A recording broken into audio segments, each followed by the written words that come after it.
Not everyone starts life with comfort. Some are born into warmth and safety, others are born into survival.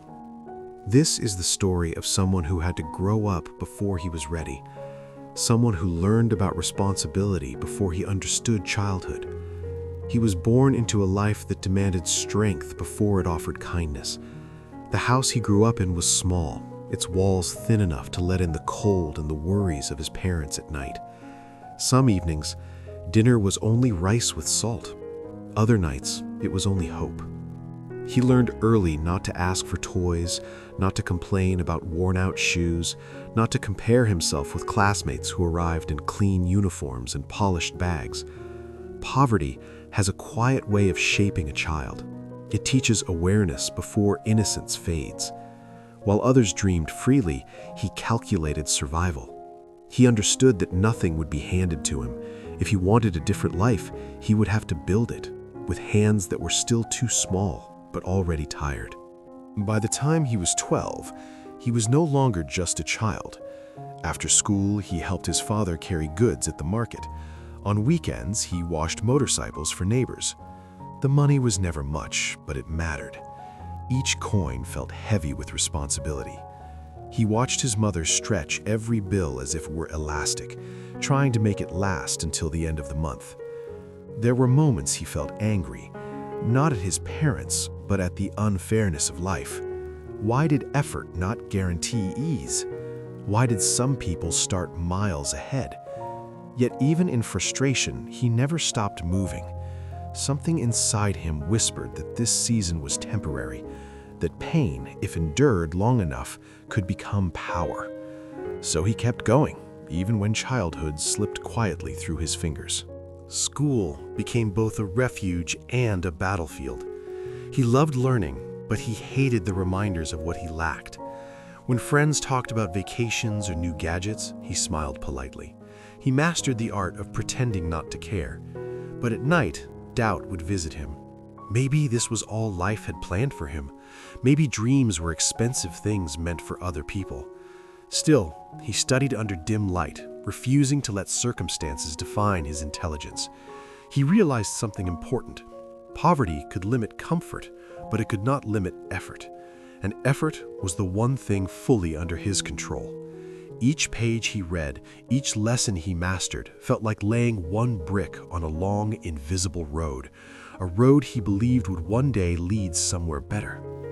His first attempt at changing his life did not go as planned. He applied for a scholarship and was rejected. The letter was short, polite, and devastating. For a day, he allowed himself to feel defeated. He questioned his worth, his abilities, even his dreams. But rejection has a hidden lesson. It tests how badly you want what you claim to desire. Instead of quitting, he asked teachers for feedback.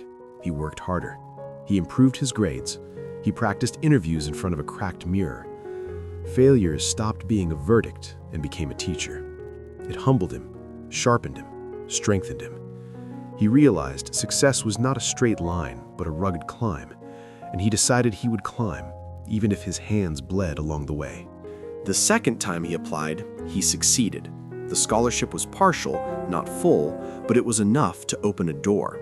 For the first time, he felt the future shift slightly in his favor. University life was not easy. He worked part-time jobs between classes. He skipped social events to save money. While others complained about busy schedules, he silently carried the gratitude of someone who knew what it meant to have nothing. Each exam passed was more than a grade. It was proof that his sacrifices were working. Slowly, opportunities began to appear. Mentors noticed his discipline.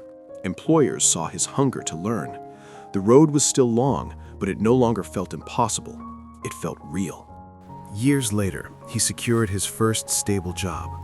The salary was modest by some standards, but to him, it felt extraordinary. The first thing he did was buy groceries without calculating every item. The second thing he did was give money to his parents, not because they asked, but because he remembered. He remembered the silent nights, the empty plates, the sacrifices. Success did not arrive like fireworks. It arrived quietly, like sunrise after a long darkness. He He understood then that poverty had given him something wealth never could: resilience. While others feared discomfort, he had been trained by it, and that training became his advantage. As his career progressed, his income improved. He moved into a better home. He replaced old necessities with new comforts, but he never forgot the road behind him. He realized wealth was not just about money. It was about options. It was about peace. It was about being able to help others without hurting yourself. He mentored young students from backgrounds like his. He told them the truth, that the journey would be exhausting, unfair, and slow, but also that it was possible. Poverty had once felt like a cage. Now it felt like a foundation. It had built his discipline, his empathy, and his gratitude. Even after achieving stability, he understood that growth never truly ends. There would always be new challenges, new risks, new mountains to climb. But he no longer feared them. He had walked the hardest part already. The long road out of poverty had shaped his mindset permanently. He did not measure life by luxury, but by progress. Every step forward mattered. Every setback carried a lesson. Looking back, he realized the road was never just about escaping poverty. It was about becoming someone capable of rising despite it. And that transformation was the real victory. The long road out of poverty is rarely dramatic. It is built on ordinary days filled with extraordinary persistence. It demands patience when results are invisible. It demands faith when evidence is absent. But those who endure it carry a strength that cannot be bought. Poverty may define the beginning of a story, but it does not have to define the ending. Sometimes the most powerful success is not becoming rich. It is proving that where you started does not control where you finish.